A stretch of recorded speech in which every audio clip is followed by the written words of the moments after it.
to the kind of proof that I've been searching for, that there is life on the other side. And electronic voice phenomena would seem also to underscore that very heavily, and that's why we keep having Brenden and Barbara back tonight. You're going to hear never heard recordings, never before heard recordings that have been recorded on blank audio tape. They have certain protocols for what they do. You know, they have a absolutely brand new audio tape that's never had any recording on it before. And these two tromp off to places like cemeteries and prisons, and they've been all over the place. And they record, and what they come up with sometimes is a little worrisome, sometimes is just comforting, sometimes, you know, it depends on how you take it and how you feel about your knowledge and your belief of what's going to come after you pass out of the physical world. And after all, we're not here all that long, any of us on this mortal earth, are we? So I think you truly will find the next several hours enlightening in more ways than one if you listen to it with an open mind. And know that these two, as I said, are very credible at presenting the incredible. And I know it sounds incredible, but maybe not so much if you listen to Pam Reynolds. Stay right there. Well, the official little intro bio reads, Brenden Cook and Barbara McBeath are both members of the Ghost Investigator Society. The Ghost Investigator Society, or GIS, we'll call it, you'll hear us refer to GIS a lot, is a non-profit organization dedicated to the investigation of ghosts. Not only do they conduct investigations, but also instruct, assist, educate anyone who believes they may be experiencing ghostly phenomena, or those who are just simply curious. Brenden and Barbara have recordings of ghost voices, also called EVP. And I've known about that all my life. Electronic voice phenomena EVP stands for electronic voice phenomena. The phenomena occurs when the voices of a spirit interrupt an electromagnetic field, EMF, so in turn, using audio tape, in other words, from a microcassette recorder, reveals these voices, whereas before they couldn't be heard by a human ear. Kind of the same way with a dog whistle, the dog in this case being the audio recorder. We as humans cannot pick up the sound of this dog whistle because the frequency is simply too high. We don't even know it's being sounded. But the dog, on the other hand, instantly notices, because his eardrum is designed to hear higher frequencies than we can. The audio recorder uses magnets to record on tape when an electromagnetic field is interrupted, such as when paranormal activity occurs. This in turn affects the tape. In other words, electronic voice phenomena. It's eerie, it's strange to listen to, and here once again would be Brenden Cook and Barbara McBeath. Hello, you two. Hello, Art. Good evening, Art. Great to have you. You two are up north someplace or another, right? Yeah, we're in Utah. Utah. That's north from me. Okay. Did you, either one of you or both of you, happen to hear the show that I did with Pam Reynolds? I didn't. No. Oh, that's too bad. And I did want to hear it, and I usually am either out on a ghost investigation or sleeping. Yeah, I know you two are very, very busy, I know. Well, it was as I described a little while ago, you know, all the blood gone from the body. Maybe there was one thing that I didn't add. No heartbeat, and measured absolutely not one neuron firing, no neural activity, brain death for an hour. Death, brain death, no neural activity. And I have heard about her, and I really would have liked to have heard that show. Right. But, you know, nobody can answer the question, where was Pam for that hour? Where was she? Where could she possibly have been? How, in heaven's name, could she have described what went on in the operating room in incredible detail, accounting for the hour, plus accounting for where she went to the other side, meeting relatives and the whole thing? Mm-hmm. It is a profound story. Totally backed up by every medical record you could imagine. And if that doesn't cause you to start believing that there's consciousness after death, then I don't know what will. And I'm pretty hard to convince. I've always been a doubter on the subject. Well, I personally believe that the consciousness continues on. Even though the body dies, we do continue. There's been too many documented cases of, not in the extreme of hers, but people that have been pronounced clinically dead. That's right. And have experienced That's right. But you see, one argument always made by the critics in cases like that would be, well, the brain doesn't die instantly. It takes the brain a little bit of time to die, and during that process, people see, it dies from the outside moving inward, and so they tend to see a white light or something in the middle, and that's how a lot of neurologists have explained away this phenomena that so many millions now have experienced. But in the case of Pam, it's a little harder to explain that one away because there was no activity, zero brain activity measured by some of the best medical people in the entire world. So that's a little different. Well, I have no doubt about what she experienced.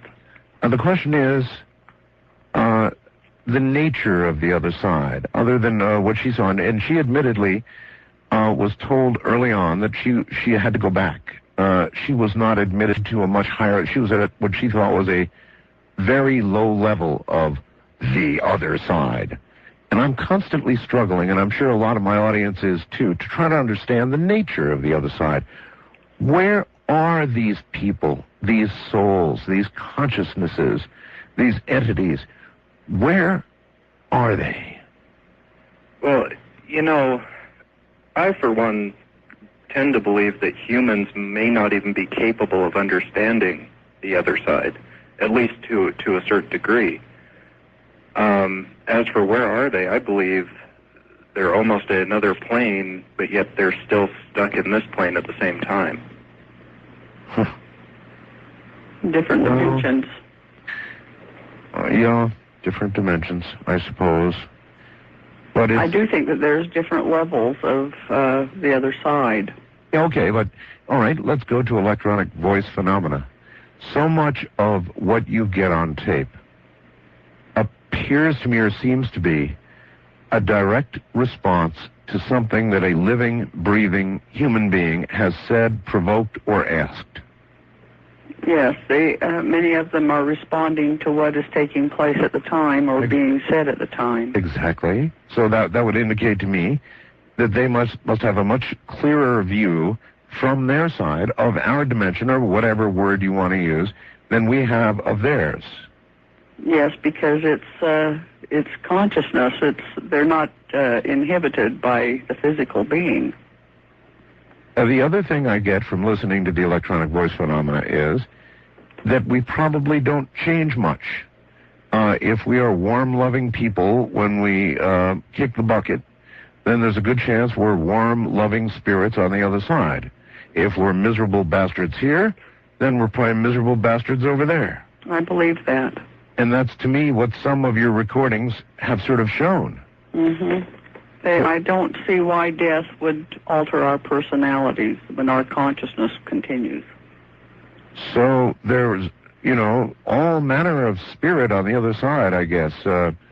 Angry people, greedy people, people with avarice. Is there avarice on the other side? There's jealousy on the other side. There's hatred. Probably guys looking at their wives getting remarried, going nuts over the other side. Yes.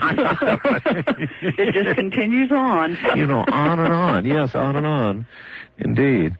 Have you ever had, before we get into these, have you ever had communication from a spirit which you thought was at a different, or in a different place, a different realm?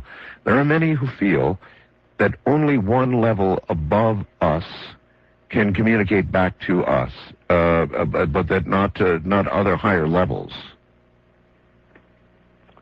That would be hard to say. I believe that the ones, this is all just theory, I don't know. The whole thing is just theory, sure. But I believe that the voices that we record are stuck in this plane that's with us. I think that they have not gone on to where they should go. I think that they are stuck here for some reason, whatever reason. They haven't resolved something, or they don't realize they're dead. They're in the same realm, unseen by us. I think that people that have continued on to where they go and are experienced by one of their loved ones or something like that, they're coming back for a purpose. Huh. But the ones that we record, I believe, are still around us. And again, just like they were in life, pretty much. Not a whole lot of difference. Right.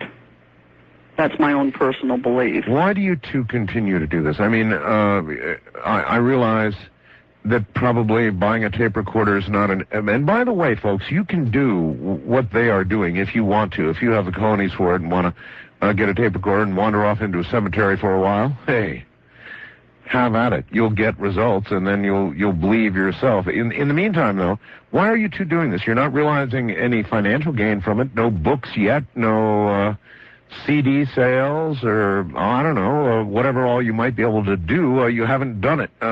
Why? You know, for me personally, it's utterly fascinating. I mean, that's really what it comes down to. I know, but how can you afford your fascination? Well, sometimes it's not easy. It's a lot of hard work is what it is. A lot of sacrificing, and, this is a priority with us, and we set it as a priority.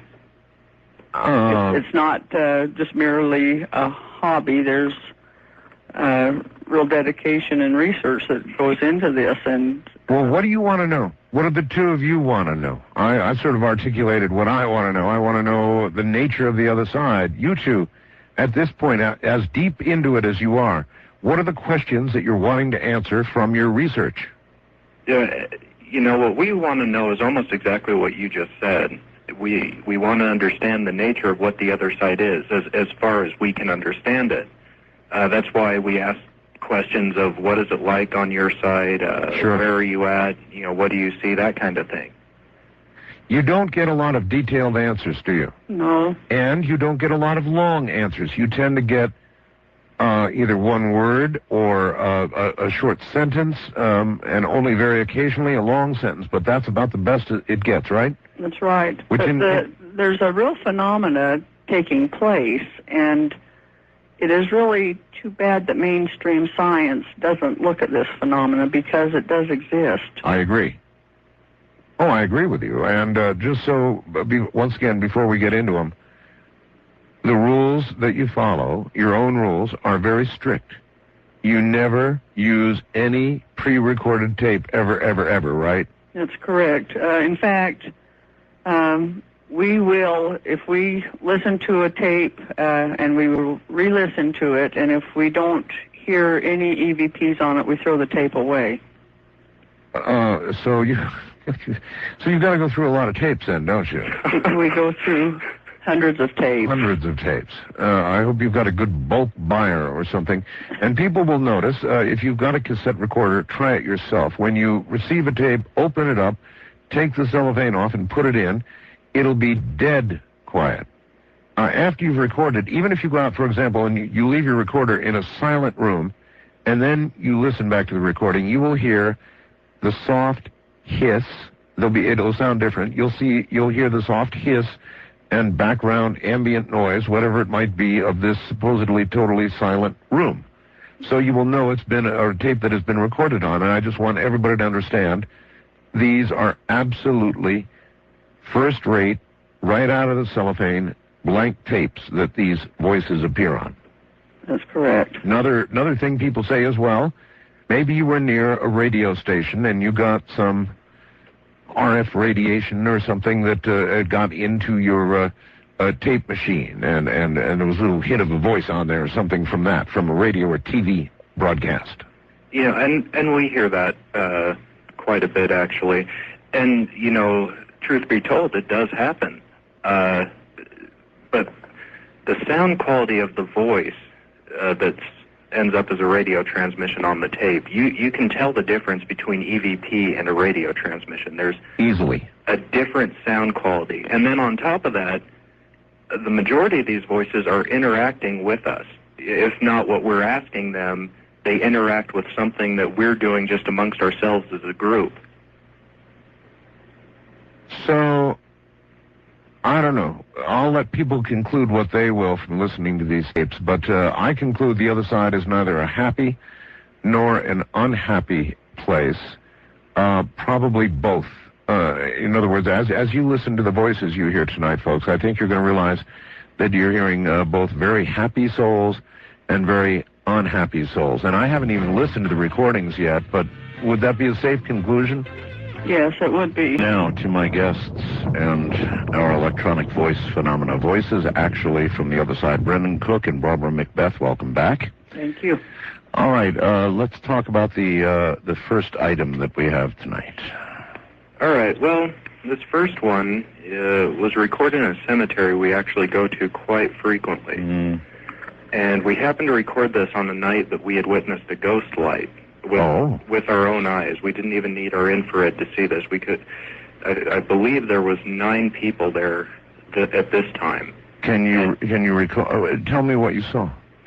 Well, actually, if you go to the website, there's a photograph of it on our website. You got a photograph? Yeah, in fact, it was after it landed on my back. Landed on your back? Well, All right. I'm on my way to the website. Let's see, I'm going to go to my website. I'm going to go to program. I'm going to go to tonight's guest info. And I'm going to go to your website. And I am on your website. Where do I go? If you click on EVP. Okay. And you go down to, I believe it's EVP Gallery 2. EVP Gallery 2. I am there. And it'll be under a link that says Northern Utah Cemetery. Northern Utah Cemetery. You guys love cemeteries, don't you? They're wonderful places. Let's see. Oh, there are so many. There's a million links here. Oh, my gosh. Gallery 2 is full of a million links. Yeah, actually, each gallery has, I believe, 25 EVPs. Right. How far down is this one? Do you know? I believe it's maybe 8 down. It's somewhere in the middle. All right. Let's see. Oh, here it is. The link is dedicated to the voices recorded in a northern Utah cemetery, correct? Mm-hmm. All right. Click on that. And let's see. What then? There should be a photograph that loads. Oh, no, I'm afraid what happened is I clicked on it and I got something that says aliens must have abducted this page. Yeah, ever since we were scheduled to come on your show, our site's been going a little weird. Yeah, we've done that. You probably do that to a lot of sites. Hundreds of sites over the years. And this is no exception. This page must have been abducted by aliens. God. All right, let's go to the EVP. Anyway, here you were in the cemetery. All right, well, what had happened, we had just witnessed this ghost light, and it was starting to move away from the group. And Barbara says, "Parker, don't leave." And this was our little nickname for this light, was Parker, because of It kept going down into a grave that the headstone said Parker, and it would come up out of there. Oh, wait a minute. The gravestone said Parker? Yes. And so you obviously then called it, obviously, Parker. Right. Yeah. What kind of light was this, please? I mean, was it like an orb? Was it a softer light? And how did it manifest? You know, it was almost kind of a fluorescent globule light. It started out quite large, and as it had come down the road closer to us, it got about the size of your thumbnail. It stayed that size. It was very intense. When it came between me and Brenden, it was very bright white with, I also noticed it would almost have like an electrical charge where it had orange and blue in it. It would blink out and come back on. Sounds electromagnetic to me. Okay. It does. So you said, Parker, don't leave? Yeah, on this clip you're going to hear Barbara say, "Parker, don't leave," and then directly after, you'll hear a voice say, "I'm not far." I'm not far. All right, here we go. Take a listen to this, folks.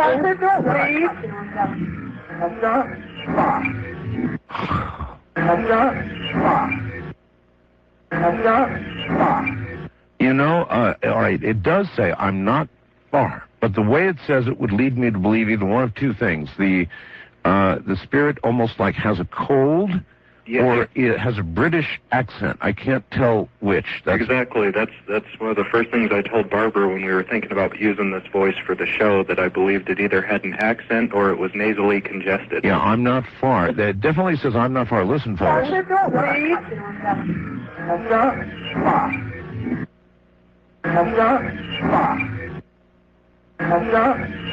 That is too weird. Really too weird, and in a cemetery at that. Aren't you guys even a little bit creeped out going to cemeteries, particularly at night? I mean, I did that a few times. Probably most kids have done it, you know, sort of gone into a cemetery at night and creep yourself out. But going in, knowing what you guys know, having received what you've received in the past, knowing what you were there for, isn't that creepy? The only thing that creeps me out is if there might be an actual person in there that I'm not aware of. You mean living person? Yes. That idea bothers me. So you don't fear the dead, you fear the living? Yes. I would much rather come up against any ghost than somebody lurking around in the cemetery that I don't know. Well, I suppose that's fair. All right, number 2 here, what do we have? This was in a different cemetery. This was recorded by GIS member Jenny, and nothing was really being said at this time. She just recorded this voice that says, "really," and I don't know if it was referring to something that we were doing or she was doing or what, but it just came out of nowhere, huh? Came out of nowhere. Here it is.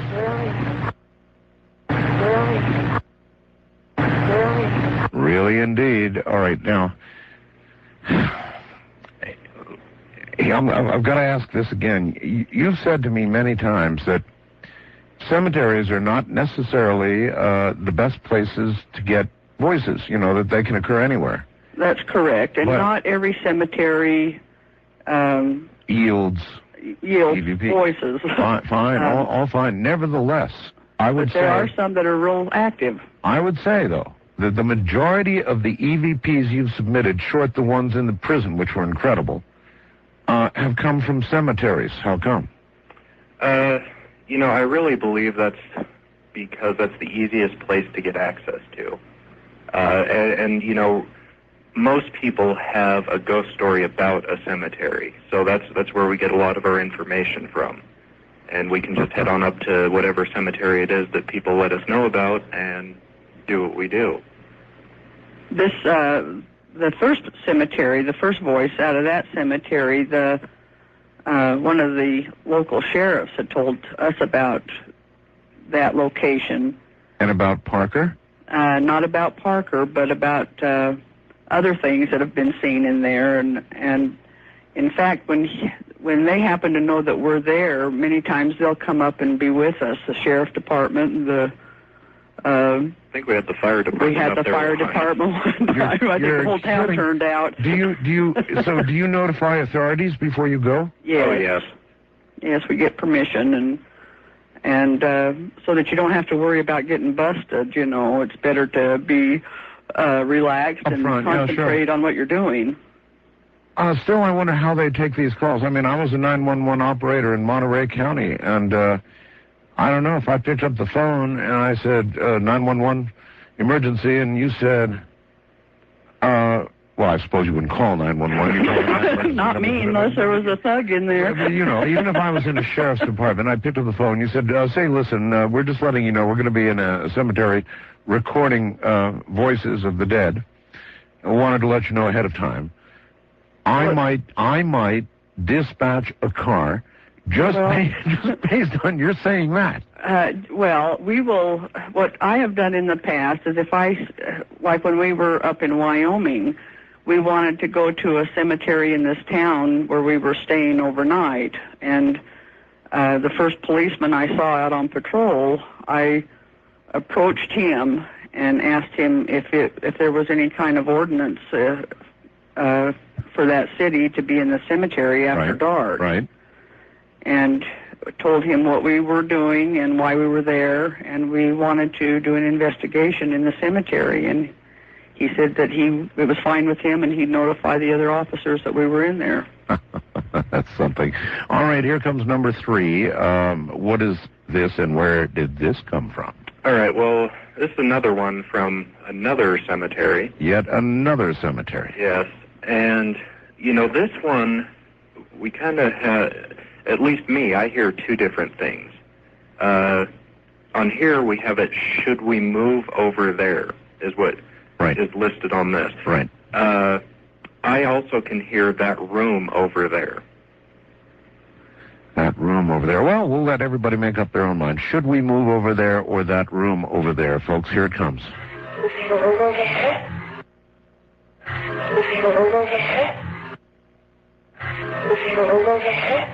Ooh, that's got an eerie quality to it. Should we move over there is what I'm hearing. That's what I think it's saying also. You all, when you get one of these, I'm sure it's very exciting. People don't understand. You don't just go and harvest these voices as you would wheat. They're rarer, they're fairly rare to be able to get them. But when you do get one, I'm sure you're jumping up and down, and then I bet you sit there and argue about what it said. Yes, we do many times. Sometimes it's very obvious to all of us what it's saying, and other times we all hear different things. And I really don't want to give the impression to people that, the EVP is just so easy to come by. It is somewhat rare. I mean, we literally have hundreds, if not thousands, of hours of tape that we've gone through just to harvest what we do have. Right. No, I wanted to make that clear. It is fairly rare, even though the audience can go do this themselves. I mean, a mini cassette recorder and a microphone, that's all you need, right? Exactly. And if anyone's thinking about going and doing it, give it 3 times at the most, and more often than not, I'm pretty sure they'd come up with something. Well, I've had all of these emails because now you've been on with me a number of times, so I've had a lot of response to your programs, and, some people have taken up the challenge, and they've gone out, and I've had some really incredible responses, like, I was kind of laughing at this, but oh my God, Art, listen to this, and they'll send me sound clips. Yes, we have the same kind of response. You do? Mm-hmm. Yeah. All right, number 4. This one, we were at a funeral parlor, and you will hear Roger say, he was talking to one of the employees that worked there. Right. And you'll hear him say, time don't mean nothing to them usually. And you'll hear a whispery voice respond, yes. Huh. Okay, here we go. Time don't mean nothing to them usually. Yes. Ooh. Yes. Yes. Oh, that could not be more clear and yet eerie at the same time. Listen again, folks. No, wait a minute. Here we go. Time don't mean nothing to them usually. Yes. Yes. Yes. That one creeps me out. That creeps me out a little bit.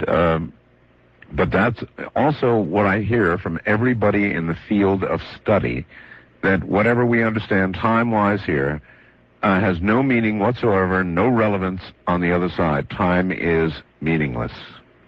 Yeah, and I definitely tend to believe that. And yet, they're responding to you in a specific time. In other words, you said something and got an immediate response. Uh-huh. In our linear time, the response was linear on the tape from the time you asked the question till you got the answer. That's correct. Oh, it's so mystifying. This whole thing on the other side is so incredibly, I guess it's meant to be, though, huh? Well, I hope people get a different perspective about ghosts and the other side. That's one thing that I have tried personally, is to educate people on this phenomena and give a different perspective. All right. based on all you've heard, not just tonight's EVP and all we're going to play, but all you've done for all your career of collecting this stuff, what have you guys concluded that the American people should know about the other side? If you were just to sum it up, and what would you say?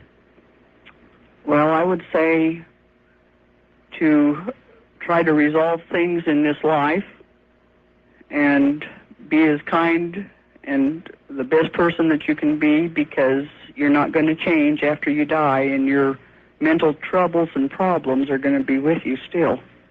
Oh, that's probably very good advice. All right, number 5. All right, well, this one was recorded at a historic hotel. It's called the Ben Lomond Hotel. It's in Ogden, Utah. Okay. And a ghost that's supposed to haunt this place, her name's Mrs. Eccles, and she's supposed to have a scent of strong lilacs that accompanies her whenever she manifests herself. And we were doing this investigation at this hotel, and suddenly one of the members had smelled this lilac smell and had said, what's that smell? Right. And this voice comes in. It's a clear woman's voice that says, it's a white knight. Now, for a long time, this made no sense to us whatsoever. It's a white knight? Exactly. But finally, we got an email from somebody saying Mary Kay used to make a perfume called White Knight. But it wasn't night as in, it's nighttime. It was night as in medieval night, K-N-I-G-H-T. All right. Let's listen. Here it is, folks.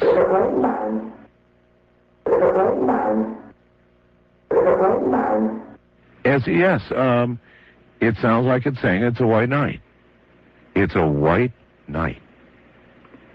This hotel, they've had so much activity. The general manager started documenting the activities reported at the hotel by staff and guests there.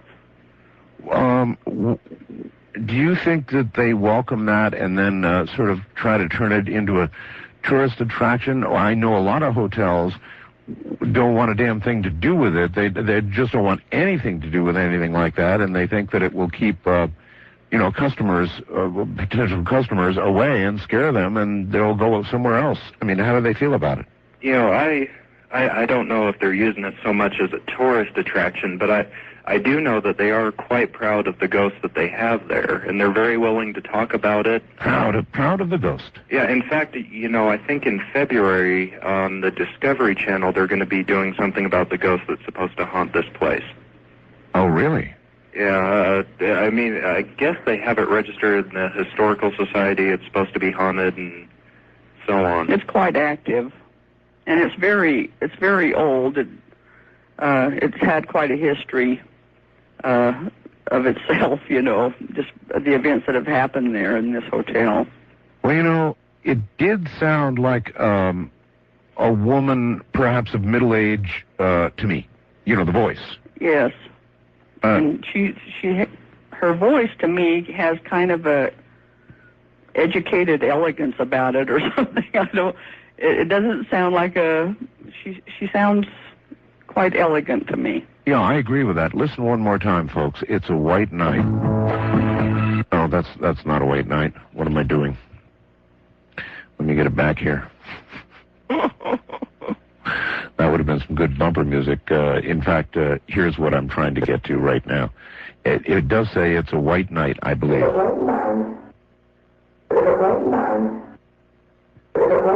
It's a white knight. Night is not as clear as it might be, but that is what it seems to be saying.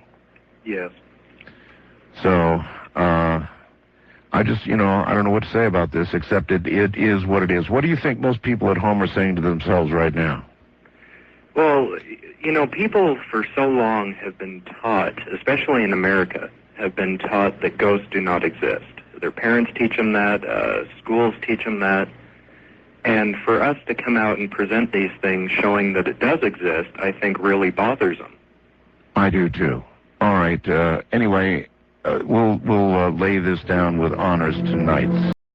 Somebody is fast blasting me, wanting to know actually a number of people you two, whether there's any danger that any of these entities that you have recorded would take more than just note of you and have ever followed you home. It is possible, and we've heard of cases that's happened, and I've suspected that it's happened with me. Oh? One of the things we always ask people to do is, when you're done with an investigation, tell them, out loud, physically out loud, say, I'm leaving now and you're not welcome to come home with us, stay here. Tell me about what you think followed you. Well, me personally, I think it was just a ghost. That's all I can say. We had done an investigation, and it was no more than a few nights later that just weird things had started happening in my house, and I have never questioned that my house was haunted. It's never even crossed my mind. And, suddenly things were turning on, and, I'd find things broken in the living room. And is that when you decided to construct the disclaimer for "we're leaving now, don't follow, please"? No, we've always done that. I see. All right, let's move on. I liked It's a White Night. Anyway, onward to number 6. What have we got here? This voice was recorded by Jenny. We were in a abandoned military hospital that's also been used as a school. And this was one of our first nights going there. And there's many buildings on this site. And we had gone into one of the buildings, and I think I had just purchased my infrared camera. Right. And it was one of the first times that we had used it, and she recorded this voice. It's a kind of a gruff man's voice, and it sounds like it says, "That's weird as hell." That's weird as hell, huh? All right, let's find out.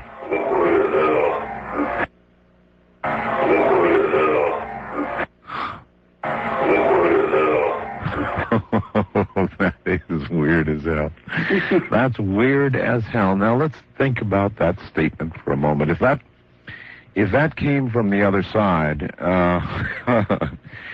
you would think that problems and things to wonder about, once you're dead, those questions would all be answered.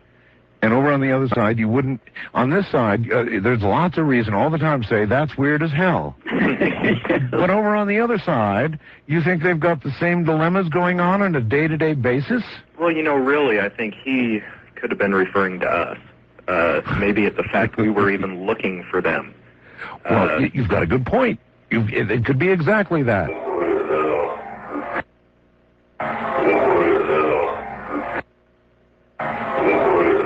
Maybe there we are the phenomena.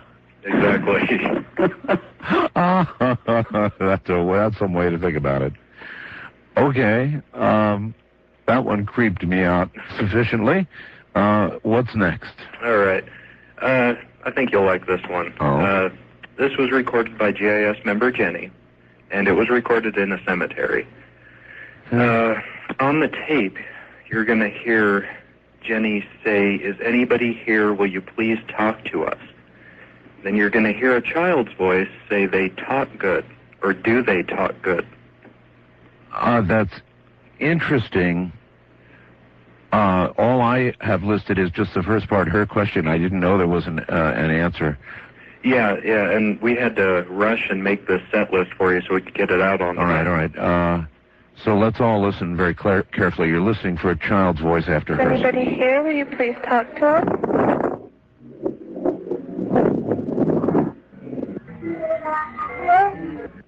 What?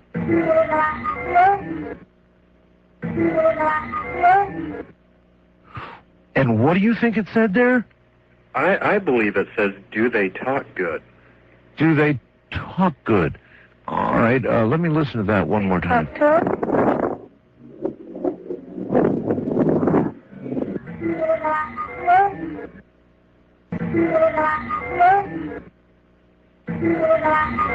That's absolutely a child's voice. Yes. Absolutely a child's voice. We've talked about this on lots of previous programs. They creep me out the most. Children's voices, and I know they do. You too, Barbara. Yes. And that would indicate, a child's voice.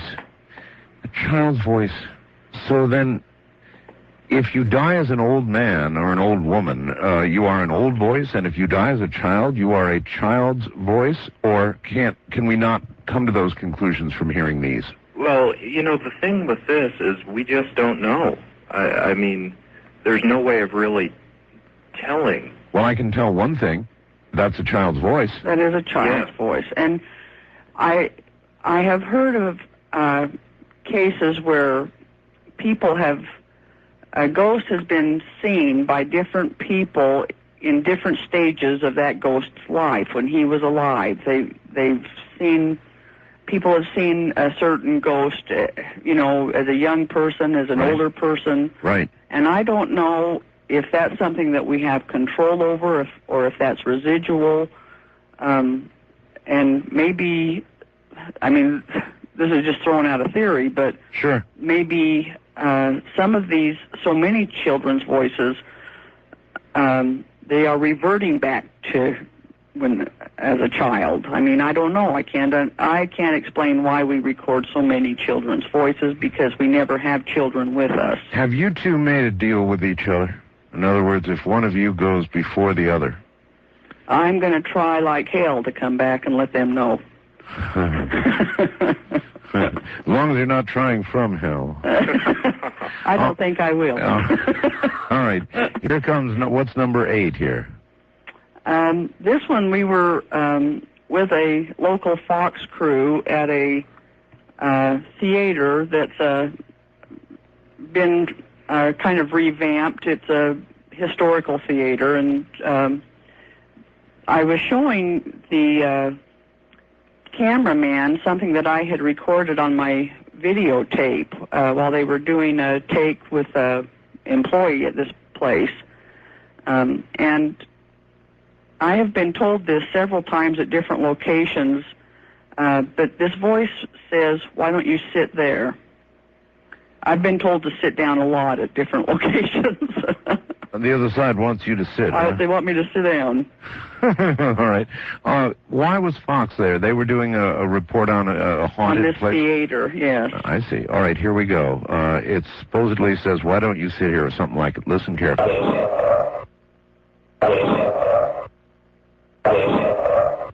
I just said, it says, "Why don't you sit there?" Yes, that's what I hear. Okay, as opposed to here. Right. Yeah, it really sounds like that. Why don't you sit there? And I was standing up at the time. Right. Again, that seems responsive to your being there. It sounds immediately responsive to you. Mm-hmm. Any idea, you two, why such short bursts are able to come through, and only such short bursts? I mean, if it's constant barrage, like they say in the song, the bumper music that I play, 40,000 men and women every day, that's a lot that die here on Earth and go sailing on over to the other side. It ought to be a cacophony. It ought to just be a real crowded place. Again, like an idiot, I pretend to understand the nature of the other side. Maybe there's plenty of space, but you'd think there would be many, many, many spirits over there, wouldn't you? I believe there are. Well, it's possible that this might be, these little short bursts are all the energy they have just to make these short sentences. They obviously don't have the physical vocal cords to do this. And whether they're using... And it sounds like it, too. I mean, it's not easy to listen to, and yet some are fully clear enough to hear. They just have this odd... sound, this quality to them. That's true. And, it almost makes me wonder if maybe some of them, at least, are using just various vibrations, sound vibrations, to make their noise. Create what sounds like speech? Yes. Well, they do it very well then, because in the case of a child, there is no question about it being a child. All right, on to number 9. All right, this one, it was recorded in a abandoned mental hospital, and this is also the same place where we've recorded the voice You Little Murdering Tramp that we played a few times on your show. I recall that very well. And this one, it's a very gruff voice. Barbara, I had just said to GIS member Barry, maybe it should sit on your lap, referring to a ghost. Uh-huh. And this voice comes in, is probably 10 seconds after she had said this, and says, "He died up here." He died up here? That's what it sounds like. Well, let's see.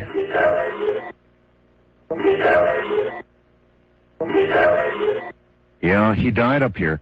If you listen very closely, it's he died up here, all right. But on the other hand, that would seem to contradict what we understand about death. Here is where you actually die. There is where you go when you have died. So what do you make out of that one? You know, I really don't know. Maybe what I'm thinking of is he's talking about someone that died in that hospital. Oh, up here as in the hospital. Mm-hmm. Wow. So if you died in a mental hospital, you might remain there. Any idea why these spirits, for the most part, seem to remain in the areas where they died? Or I believe that they are linked to that location where they haunt. By what, though? Something in their life. Either they're linked there somehow from life. Huh. So if you were walking across the street and you got smushed by an 18-wheeler, you'd be a highway ghost. I could be, or I could go back to some place that was familiar to me. I do believe that they are able to move around just like how we are. All right, you've got a couple of cuts coming up that you just have question marks by. What does that mean? It means you don't understand it? Well, what we did is we left these two open to let your audience decide what they think they hear. Oh. I know what I hear. All right, so in other words, you want to play them cold? Yes. All right, let's try playing the 10th cut cold and see what the audience hears. This next one, you're going to hear a person that we had with us. She was referring to a camera that was malfunctioning for some reason at this cemetery. And you'll hear her say, it happened again. She's asking, it happened again? And this voice will come in. And say something. Yes. It happened again. Okay, here we go, folks. It happened again?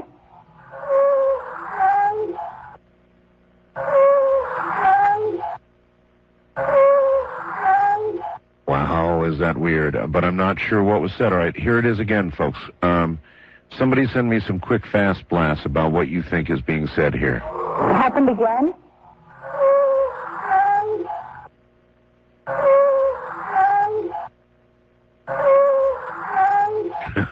I'm not sure. So I'm going to I'm going to let the audience say what it is that they think they heard, and we'll get those responses rolling in by Fast Blast in a moment.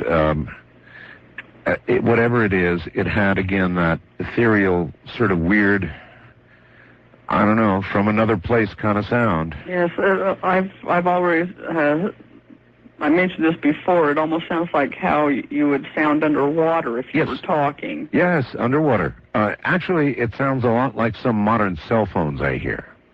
Oh, really? All right, here come the guesses. Let's see. Sandra from Naperville says, who knows? Robert from Los Angeles says, please stay. Phil from Nashville says, too late. Joshua from Denver says, please don't. Jordan from Evansville, Indiana says, please, lady. Burke from Portland, Oregon says, who died? Lynn from Reading says, sounds like, oh, no. Now, that's what I thought it said. You thought it said, oh, no? Yes. All right. With all of that in mind, one more time with feeling. Folks, here we go. It happened again?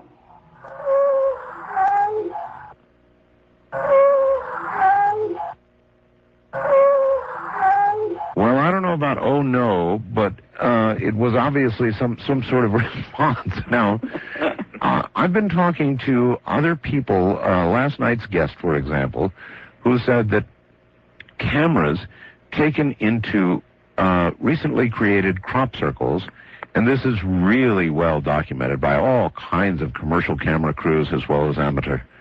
The batteries tend to die in the fields in these crop circles, and I think that you have experienced some of the same thing, haven't you? Yes. A lot of our electronic equipment will malfunction. In fact, that last voice, the lady that says it happened again is referring to a camera that was malfunctioning. Well, there you go. So there's some connection here, perhaps dimensionally. I mean, a lot of people, after all, think the other side is merely but another vibrational level, another dimension. And we know that electromagnetics are absolutely involved. After all, that's how you get what you get on tape, on audio tape. So it would figure that you'd both run into the same kind of troubles with your equipment. Yes, I think that they do affect the electromagnetic field. Huh. All right, we've got one more for everybody to guess, and we have the luxury of having a break come up, so we can play this next cut and let people guess what it is they're hearing. I assume that you guys don't do this instantly the way I'm making the audience do right now. You sit down and probably listen to it 100 times over, don't you, before you finally settle in on whatever? At least 100 times. At least 100 times. All right, same deal on this one. You want to say where it was recorded? Yeah, this was actually recorded in that same mental hospital as the voice before the last one. All right. And you're going to hear in this clip Barbara say, "We invite you to come and be with us and talk to us." And then you're going to hear a deep man's voice. And it's the audience's job to decide what the deep man's voice is saying. Here we go. We invite you to come and be with us and talk with us.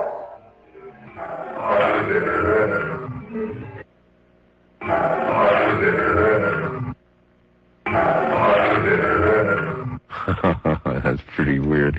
So during the break, you all decide what it is you're hearing there. We invite you to come and be with us and talk with us.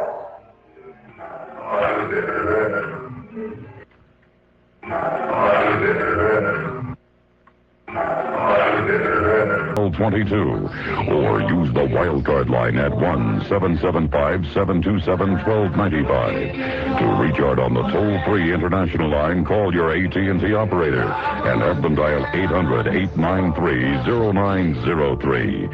This is Coast to Coast AM with Art Bell on the Premier Radio Network. With us tonight, the Ghost Investigator Society, Barbara McBeath, Brenden Cook, and we're listening, that's what we're listening to.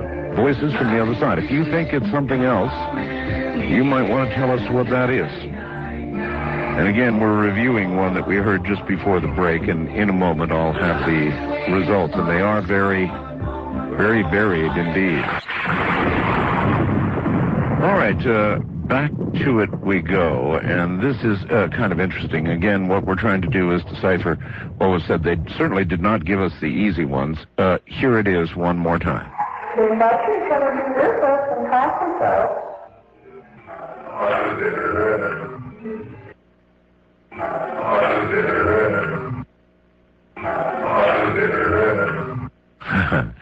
All right, some I thought got close to what I heard. Diane in Washington, the voice sounds like it's saying, "You got a beer there."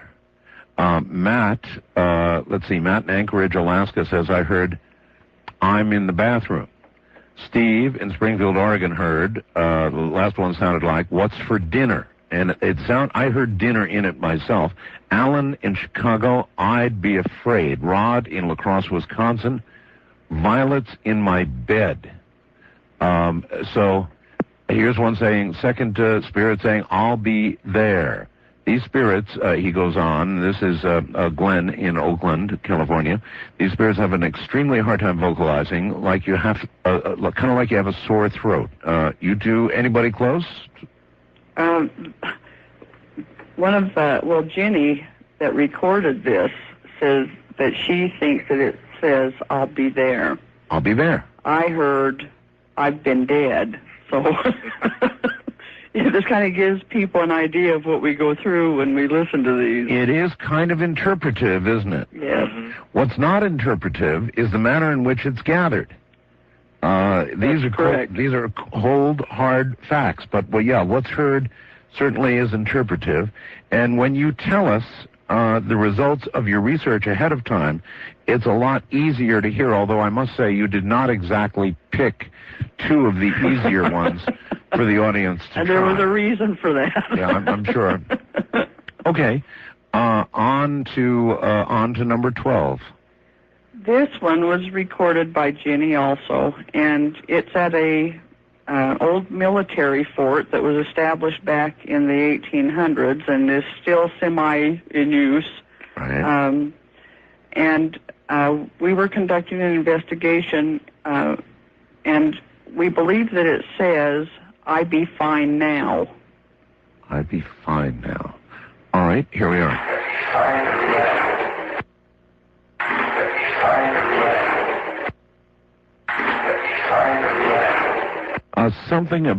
It does kind of sound like "I be fine now." That's pretty close. And actually, I appreciate your telling us what you believe it says. It does make it easier to listen to, though we don't always agree with you. That's correct, I know, and that's fine, you know. This is going between 5 people trying to determine some of these voices. Right. But if other people hear something different, that's okay, because we don't proclaim that that's exactly what it's saying. It's just what it sounds like to us. Well, obviously, they have a very difficult time getting it through legibly. Whatever the problem is from the other side, it's very hard to get it through legibly. Yes. And what you said about it sounding like someone that's talking that has a sore throat. Yes. If you've ever had a severe sore throat, it is very hard to pronounce your words correctly, and that's a good analogy. Yeah. Boy, I wish I could learn more about the other side. Maybe we're not meant to know. Do you run up against that? That occasionally you just finally throw up your hands and say we're not meant to know? I don't think we will probably ever know. I don't think that we can comprehend what lies in wait for us. Well, And it's probably a good thing that we don't know. Maybe it is. I am, though, beginning to certainly believe there absolutely is something. The evidence to me is mounting very, very heavily on the side that there is something after this physical death, and what you all are doing here certainly adds to that. All right, number 13. All right, well, this one was recorded in the same military fort in Salt Lake City, and we believe it just simply says he's scared. Okay, he's scared. Let's go.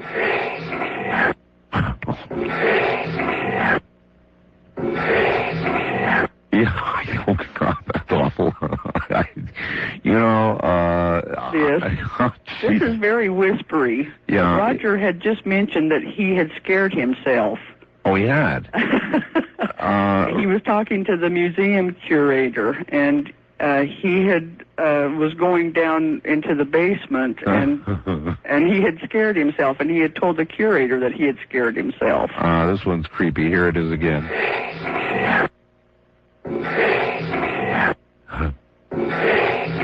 Oh, that's creepy. That's really creepy. Whispers are, especially whispers that sound like that, are really, really, just really creepy. And that really seems to be the majority of what we get is whispers. Really? Yeah, and you know, of course, tonight and for a radio show, it's much easier to play the louder, more pronounced stuff. But the majority of the voices we record are whispers. Many of them we can't use because they are so whispery. All right, I understand. And a lot of those you do put on your website, though, don't you? Yes, we do. Uh-huh. What criterion does something have to meet to either go on your website or come up to the level of broadcast?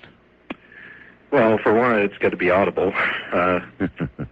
You know, we prefer interaction, just because that tends to be almost more proof if there's some kind of interaction. It rules out cell phones or radio transmissions.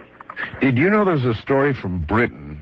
Now, you mentioned cell phones. That's very interesting. I read it the other night. A story from Britain that cell phones are killing off or driving off, we have no way of knowing, ghosts or entities. There is a researcher in Great Britain who is convinced cell phones are killing ghosts. I wasn't aware of that. Really? Yeah, that's some fairly serious research. In areas of high cell phone use, they're having very low numbers of hauntings.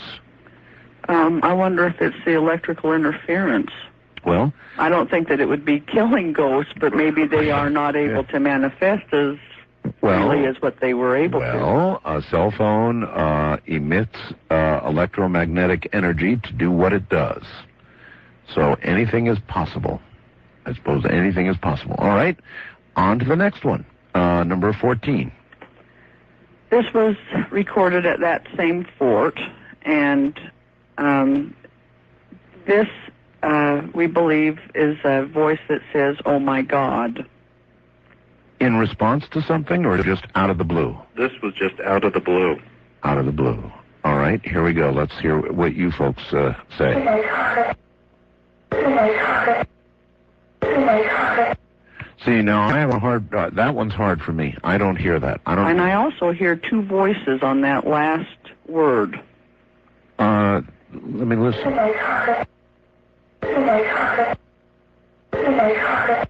Yep, could be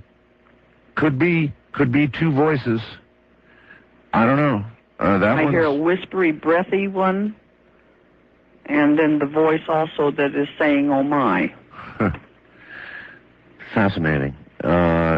Again, these are really open to interpretation, and if you tell us what we're about to hear first, it's a lot easier to hear it, and probably the tendency of the human brain, is to try and match what you're saying it is with what we're playing here. That's correct. So I agree with the people who say that if we don't tell people what it is, they're probably going to come up with a million different interpretations, as we just proved, a few of which will be very much like what you heard or I heard, but they'll still be very, very different. The only unambiguous thing here is that these do appear to be voices from the other side. Unless there's any other answer, is there any other possible answer that the two of you have come up with regard to what you're hearing, other than voices from the other side? Really, there isn't any other answer that I've come up with. As I mentioned before, it is possible to get radio transmission, which we have picked up before. Oh, these clearly are not that. Well, exactly. If you're getting a commercial transmission, it's going to be very, very, very easy to identify. Very easy to identify. And that's not the way these sound, not even close. Yes, what proves this to me, in my mind, is the fact that they interact with us. And, since I've started and up until now, and probably until I quit doing it, which I don't know when that'll be, the most amazing aspect is that they do interact. Have you ever come close to quitting? No. No, and I don't believe I will. You think you'll do this right up until the time you could become a voice? Yes, I definitely believe that. Boy, it's And they promised me that they'd push me out in my wheelchair when I get too old. Granny's sitting there with her when I can't move around on my own. Brenden, hand me another tape. I need a tape, Brenden. Might not be too far off either. Yeah, that's right. All right, number 15. All right, well, we're still in the same military fort. Okay. In fact, I think the majority of these were recorded on the same night. Really? This was a fertile night. Yes, and this place seems to be very active. And this voice, it sounds like it says one poor man, but I can also hear one important man. Huh. Let's see what everybody out there hears.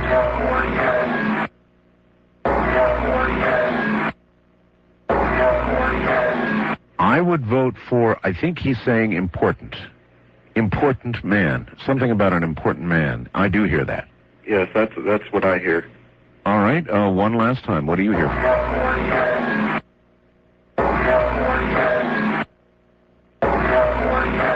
It could even be we have an important man, or we have an important man. Now that I've suggested it, let's try a little reverse psychology. Listen for, we have an important man. We have an important man. Listen.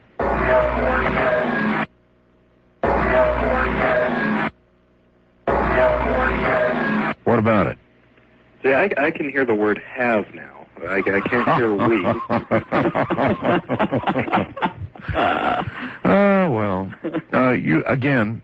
Usually an audience will, in an attempt to shoot holes in something like this, say, oh, come on, play it and don't tell them what's being said. And the audience is correct. I mean, you do come up with a million different interpretations because people's ears are hearing different things. All that is left for them to explain is how these voices get on these tapes. That's correct. And how they sound like this and how they appear to be responsive more times than not to something you are saying or doing, which implies some kind of consciousness. Of course, I suppose they could suggest you are the ones attaching the relevance to what's being said. What about that? That's true. And, we get emails like this all the time just because of the nature of what we're doing. And really all we can tell people is if they question it to try it for themselves. I mean, that's really the only thing we can say. How many people write to you guys and are angry and don't like what you're doing and think you're tampering, in areas that will bring you misfortune or a haunting or bad will of some sort? In other words, they're very unhappy with your doing this. Surprisingly, very few. Really? I can come to remember probably 4 emails that were like that. Other than that, everything's been pretty much positive. I mean, we do get the emails of people saying, "Oh, this is bull," and this is not true, and you guys are faking this. And we tell them, for one, what reason do we have to fake this? I mean, what do we actually gain by faking anything? Actually, I don't think you have anything to gain by anything you're doing. Exactly. And, and then again, like I said before, we invite them to go out and try it for themselves. And we have had people write in who say that, this is all fake, and then go try it and write back and say, I was wrong. Yeah, I've had lots of those. What should people do? Fine, go to a cemetery, for example, and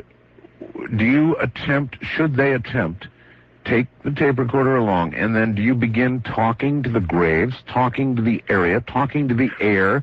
I talk to the air. You just talk to the air. It takes a little getting used to. And, and you don't have to go out at night. If there's city ordinances or if a person is afraid, they should never go by themselves. Mm-hmm. They should take at least somebody with them and just take a stroll through the cemetery. They're very peaceful during the day. And because many of these voices that we have played on the shows have been recorded during the day. Okay. It doesn't have to be at night. We just go out at night because it's more quiet.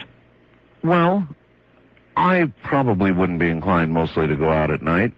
And people that aren't really into this, I can see where they would be afraid of it. And so they can, if they want to try it, they can do it in the daylight. Well, it doesn't have to be at night. Okay, well, there are a lot of people who think that you're taking a risk, that you're opening a door, that what you're doing is the equivalent of sitting down to play with a Ouija board. It's not the same at all. Okay. It's not the same. On a Ouija board, you're moving this piece around, trying to communicate with the dead. In your case, you're rolling a tape recorder, trying to communicate with the dead. There's not a giant difference. Yes, there is. All right, what is it? We go to locations that have reported haunting activity and ghost activity. When you are using a Ouija board, you are inviting anything in. Well, that's, I guess, right. And a lot of people that play with a Ouija board, there's no kind of activity in their home originally, but they'll have a lot of activity after. They are inviting any kind of entity, any kind of force that is out there to come in. And after they look at the Ouija board as a game, and it is not a game, it's very serious. Thank you. All right. Just before the top of the hour, number 16. This one was recorded in the same fort by Jenny, and I believe it says, "I demand to differ." Now, Brenden hears, "I demand a difference," but I hear, "I demand to differ." All right, let's see what I hear.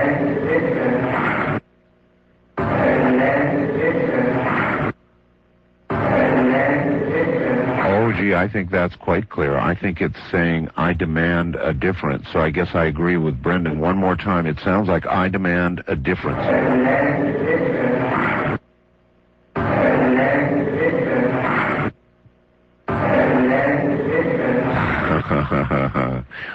Brenden, I've got to be on your side on this one. I demand. The difference word seems very clear to me. Yes, and me too. The night that I recorded this, that's the first thing I thought was it was saying difference. And I can just hear differ. I wonder if he's complaining, in essence, about some conditions on the other side. You don't want to believe that, but I mean, I demand a difference. I demand change. All right, back now to our frequent visitors to graveyards and other places where people have passed away. Brenden and Barbara, you're back on the air again. We're here. All right. Dare I even ask about whistle? Well, this one gets into an interesting place. When we got to it, it was an abandoned movie theater. And we had heard stories for the past couple of years about this location. And it had just so happened that this place had just become abandoned, so we decided we would go in and do some investigation. Well, this really is the only place that I've ever felt extremely uneasy about. I don't know what it is about this location, but there was just an uneasy, dark feeling about it. Some of the members that had gone in there with us before when we first started doing it, I guess had got physically ill and had to leave. One got so freaked out because he saw somebody standing right next to him that he just ran out of the building and stayed in the parking lot. That's a little hint. So not just you, but others have had. What about you, Barbara? No bad vibes for you? No, I really didn't. I thought it was a very interesting location, and I was very sorry to see them tear it down. Uh-huh. All right. What do you think? What was this interactive, or is this just something that popped up? Well, this. Are you referring to the voice or the location? Well, it says whistle. I don't know. I mean, what was this whistle? Whatever that means. Was it an interactive response or just something you caught? Well, in the clip, you're going to hear this little short. It sounds like a whistle. It's like it whistles twice. And then, and Barbara and Roger heard this at the time. Audibly heard it? Audibly heard it. Because right after it happens, you're going to hear Barbara say, "What was that?" And then her husband, JIS member Roger, says, "I thought it was you." And then you'll hear Barbara again say, "No." Okay. What was that? I thought it was you. Huh?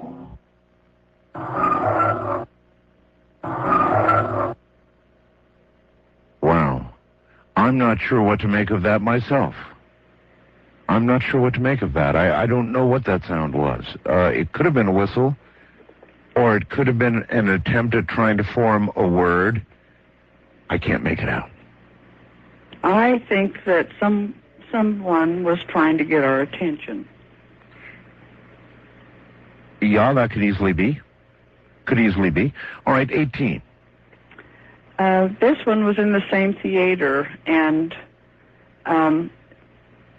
Jenny recorded this one, and Brenden has it down that it says, "I'm scared," but yes. I think it says, "Are you scared?" All right, here we go. Ooh. Oh, now that one is really, really, really, really bizarre. One more time.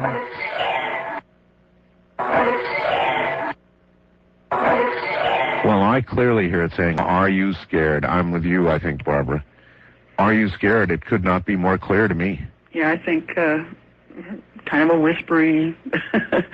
And it almost sounds somewhat like a child's voice, too. Female and child, female or young female or young. child. It's hard to make out. Let me hear one more time. Hold on.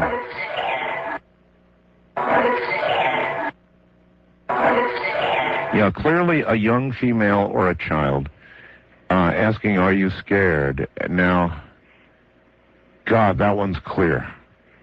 That one's too clear for me. And it also reflects really what you were saying, Brenden. After all, you were scared. Yeah, I wouldn't know if I'd call it scared, but it was definitely uneasy. Almost everybody that would go in there felt very uneasy. There was just something that was almost dark about this location. Huh.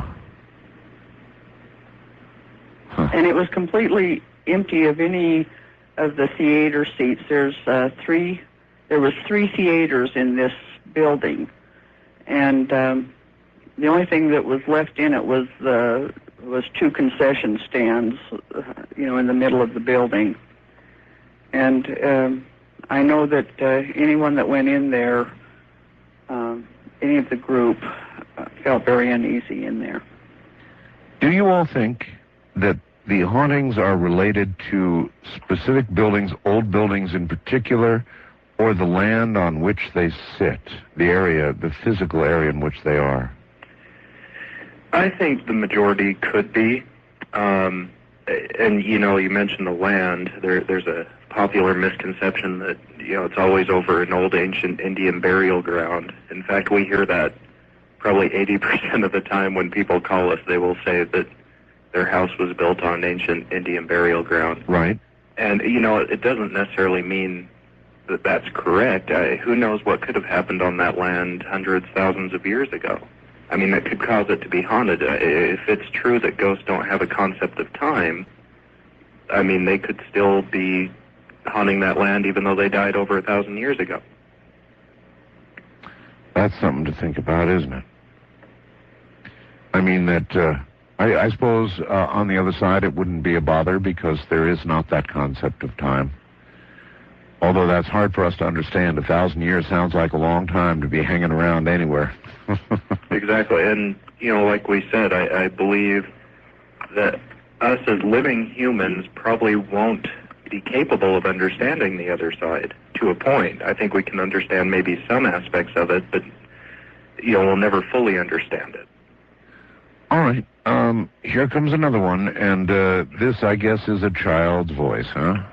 Yeah, this one is really interesting because this was, I believe, second or third investigation at this theater. And Barbara recorded this. And we had realized the first couple of investigations prior to this that there were children in this building. We had recorded children's voices. So Barbara is saying a little nursery rhyme in this clip. Uh-huh. And you will hear a child interact with her. She'll say 5, 6. And after that, you'll hear a child say 5, 6. Oh, boy. And then she'll say, "Pick up sticks," and the little child will say, "Sticks."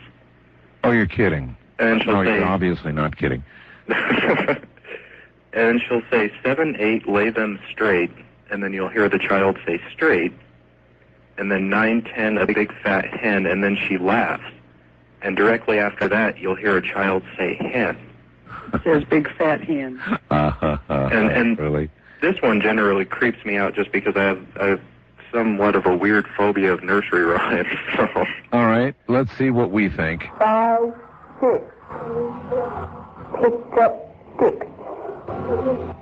7, 8. Lay them straight. 9, 10. A big fat hen. I heard hen at the end. I heard hen at the end myself. One more time. 5, 6. Picked up sticks. 7, 8. Lay them straight. 9, 10. A big fat hen. Hen.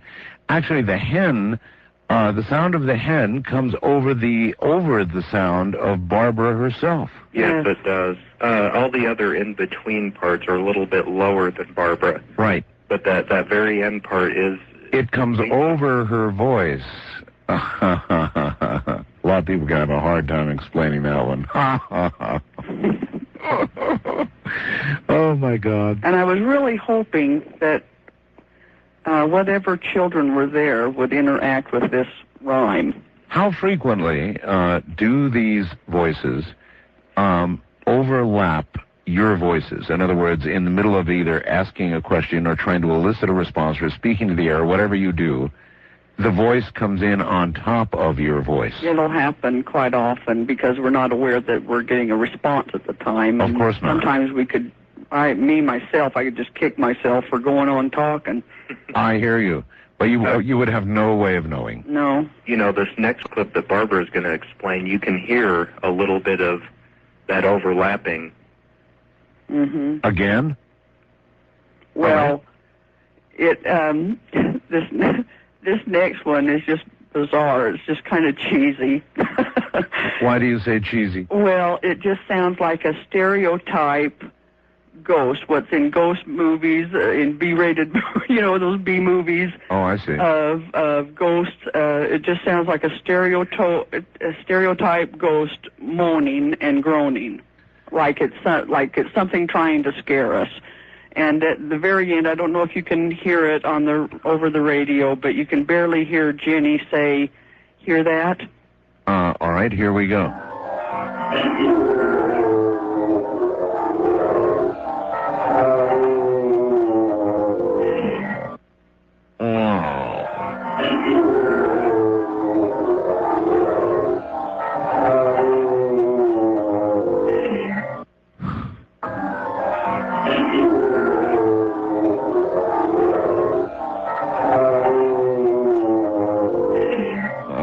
That's the worst one I've ever heard.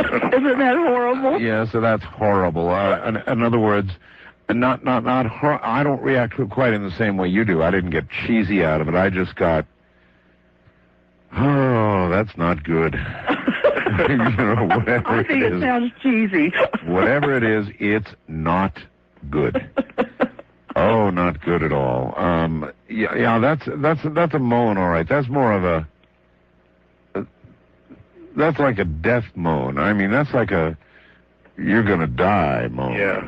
I just think it sounds like a stereotype of what people would imagine a ghost to sound like. Well, an old haunted home. But has it ever occurred to you that old stereotype that most myths are, they have some vestige of truth in them, Yes. and most stereotypes have some vestige of reason for being that stereotype. In other Yes. words, that did occur to you? Yes.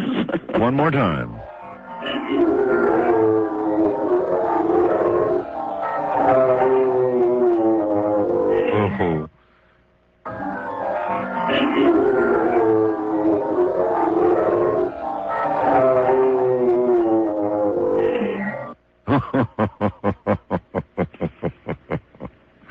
Oh, you saved the best for last. That one was really good. I might have to save that clip myself. Oh, jeez. All right. I want to get some. I want to get some questions from the audience in the last segment. So let's try and move on here. Number 21. All right. Well, this was recorded by JS member Jenny, and in this clip, this was in that same theater, and you'll hear Jenny say it's probably, and she's trying to point out where she had seen an orb on the infrared camera. Okay. And she doesn't quite finish her sentence. But right after she says it's probably, you hear a young child say, "Stay with me." Oh, it's a child again, huh? All right, here we go.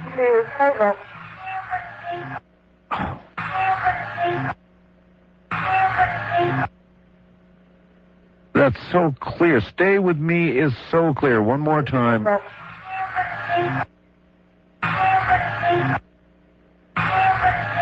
Oh, no question about it. That's a child saying, "Stay with me."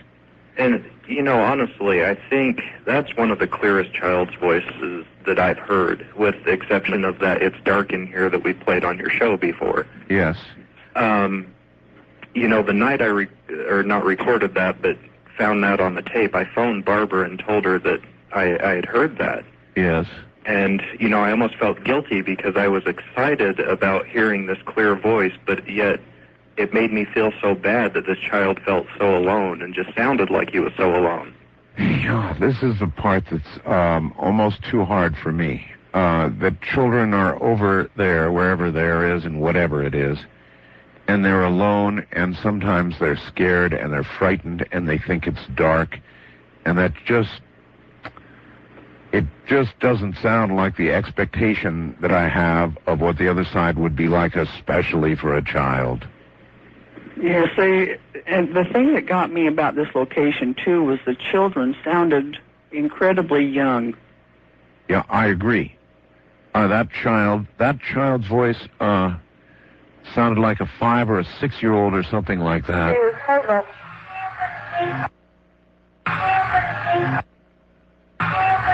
I'd say 5 or 6 years old.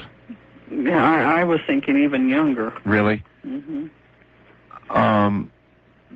Again, who are we to know the nature of the other side? And admittedly, we don't. But hearing that is just so unnerving and so worrisome.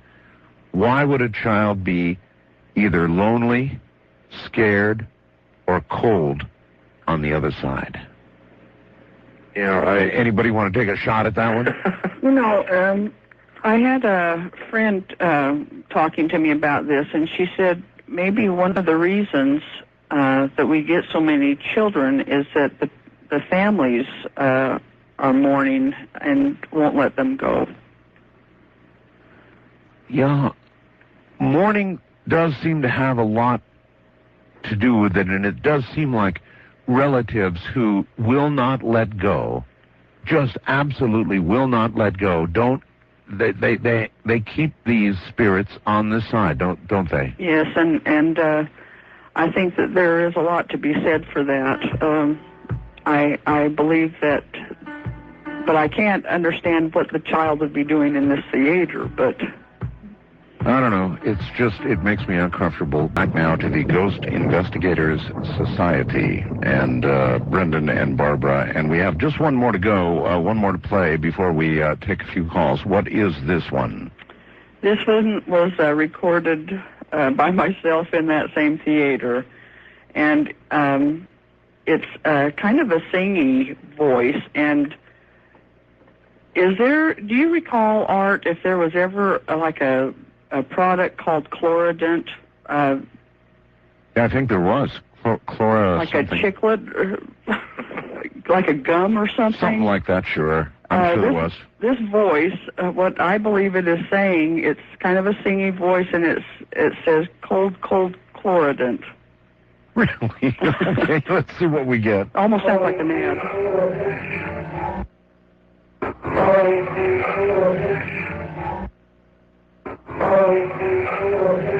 Something cold, and I hear Chlorident. I hear cold and Chlorident in there. Yeah, it almost reminds me of an ad or something. Yeah, it does, doesn't it?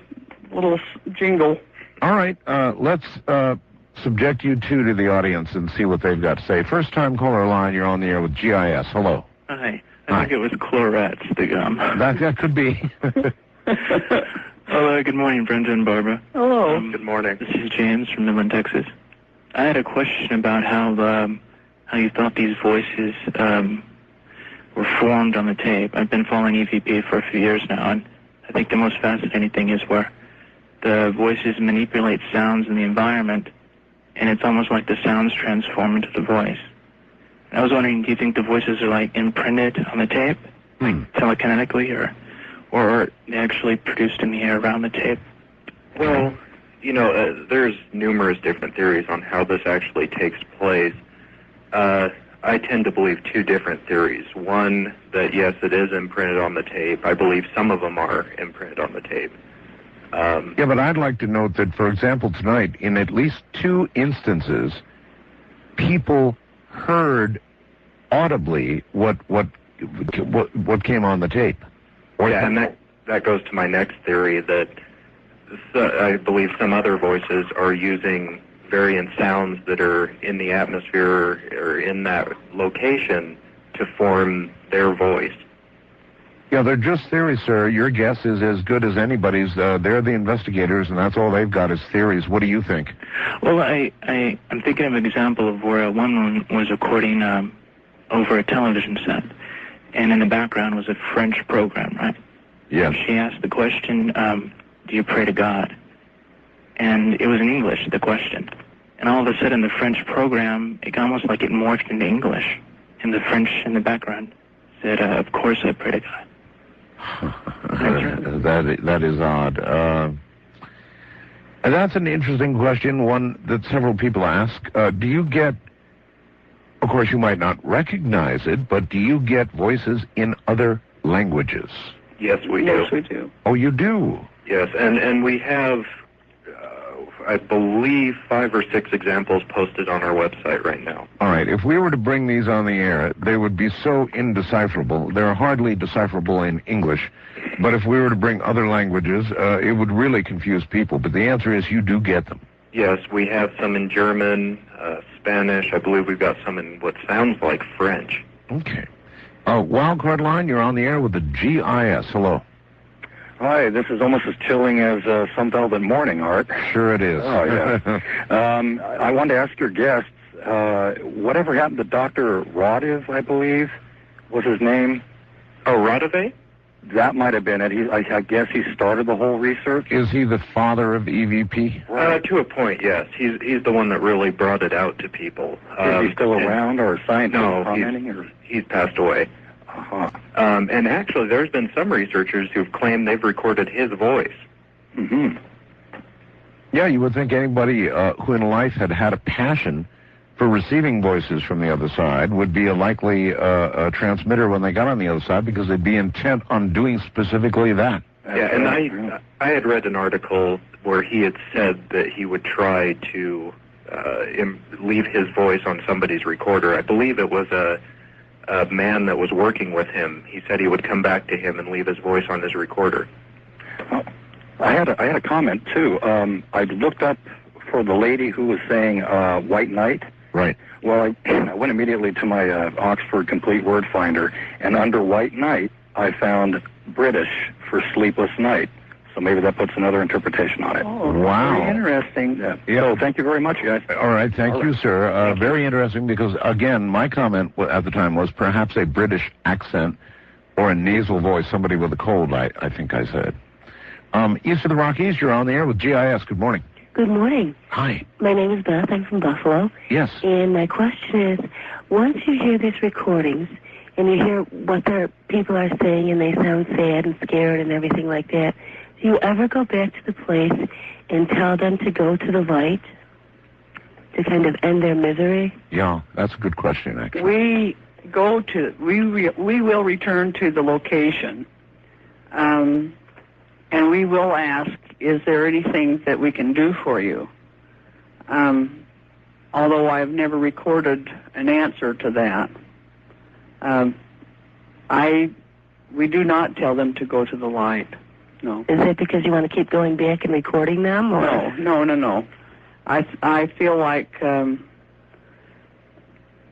whatever I do is not going to make a difference whether they go or not. I feel like a lot of these ghosts that are still lingering around there is a reason why they're staying, and they haven't resolved whatever they need to resolve. Yeah, I'm not sure we know enough about the other side to be a traffic cop for it, and tell them where to go.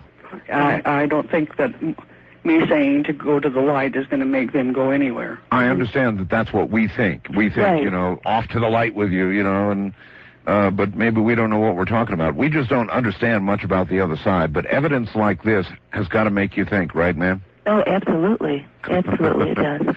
Thank you so much. Right, thank you, and take care. West of the Rockies, you're on the air with the GIS. Hi. Hi. Yes, sir. Hi, this is Matt from Tucson, Arizona. Yes, Matt.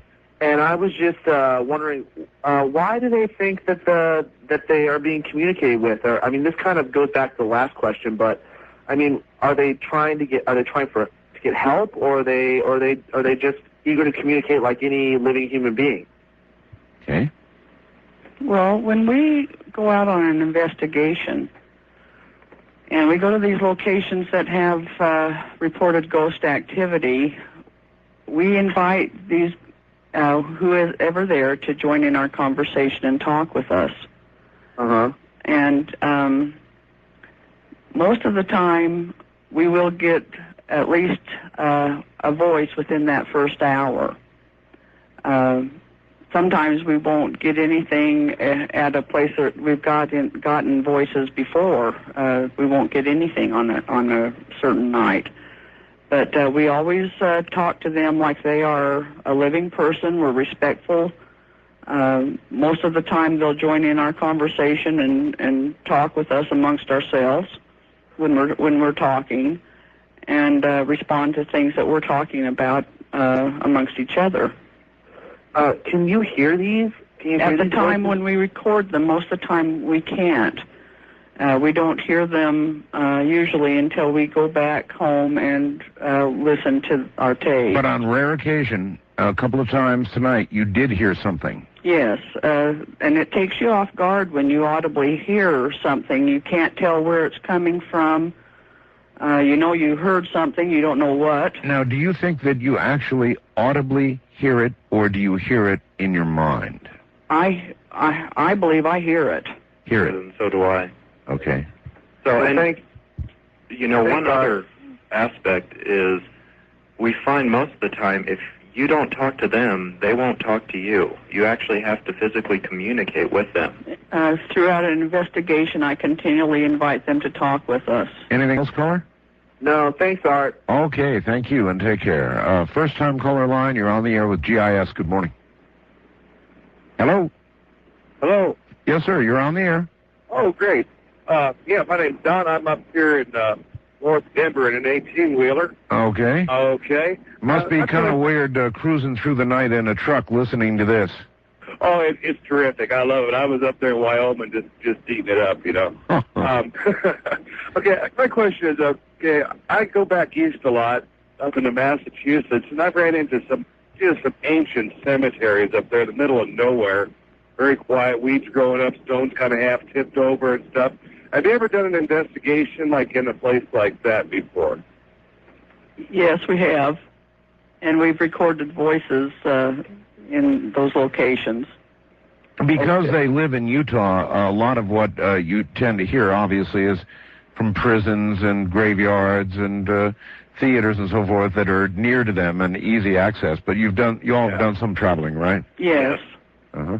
If you hear of a real hotspot, is there a sort of a net of EVP people? Do you know where the hotspots are? No, what I usually do is I will go and ask people if they know of any locations that are reportedly haunted. Okay. If we travel to an area, and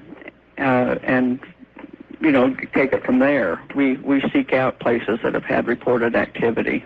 All right. Well, the Northeast is a good one, huh, sir? Oh yeah, that was quite a place up there. I've been up in little byways up there and just seen these just deserted, just abandoned cemeteries up there, and I've gotten out and read some of the stones and from back in the 1700s, and it's just amazing. Like, who were these people? Mm-hmm. You should take a tape recorder with you next time. Now, does it take a special kind of microphone to record this, or is it just a regular standard tape recorder? Yeah, good question. Why don't you tell them what the optimal equipment is, you two, that you have found? What is it? For one, it doesn't take a special kind of microphone. We use an external mic, and that cuts down on the inner noise of the recorder itself. People will notice that cassette recorders have motors in them, and so that generates a little bit of noise all by itself. So if you use an external mic, you are away from that mechanical aspect. That's correct. Right.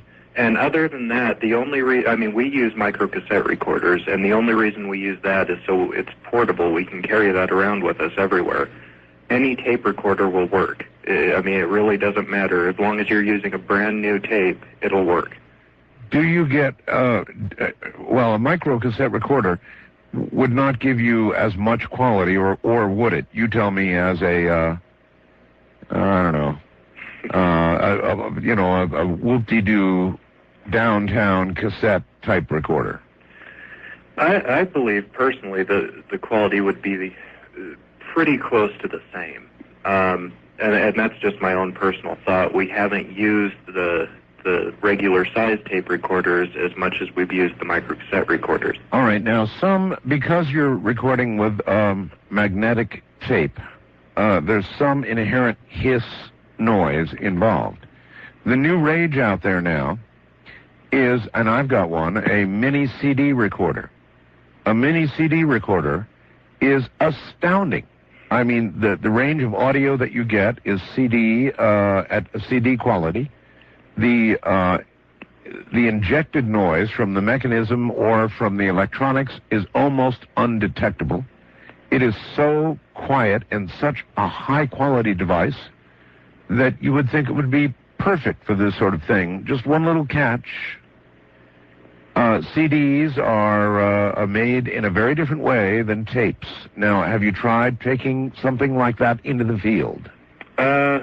Well, one of our old members actually bought one and tried it and never really had any success with it. And really, as far as I know, there haven't been too many people who have had success with it. So it looks like it's the electromagnetic aspect of it that allows the imprint.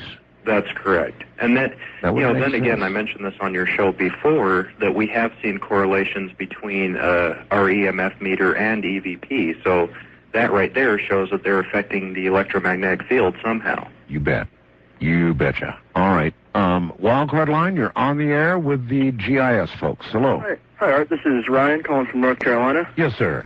Last time you guys were on, I think, you played one particular sample that was really interesting. It was one of those children's voices, which I know Art hates. But she said something to the effect of, "Can you talk with it?" And oh, yes. Right at that moment, I kind of got an idea in my head. I was wondering, I don't know, I'm not too well into electronics or anything, but wondering whether or not it would be possible to create a tape recorder with two heads on it so that you could basically record and then after a few second delay actually hear what you just recorded. Ah. And you might actually be able to communicate more in real time with these entities. Oh, that's a hell of an idea. Yeah, and we've thought of that before, and we've also had people suggest that to us. It's really just getting the funds to actually make that. Yeah, I would imagine it would be somewhat expensive to get a custom tape recorder like that. Yeah, in fact, I think I had one guy email me saying he would sell us one for $15,000, I think it was. Really? Yeah, it was just an enormous price. Good thinking anyway, sir. You would have to have, it couldn't be out loud. You'd have to have headphones on or it would foul, but it would get into a loop. But what he's saying would work. And I suppose that might be the next step if somebody could help you out electronically. Listen, you two, we're at the end of a program. Boy, it just goes whoosh.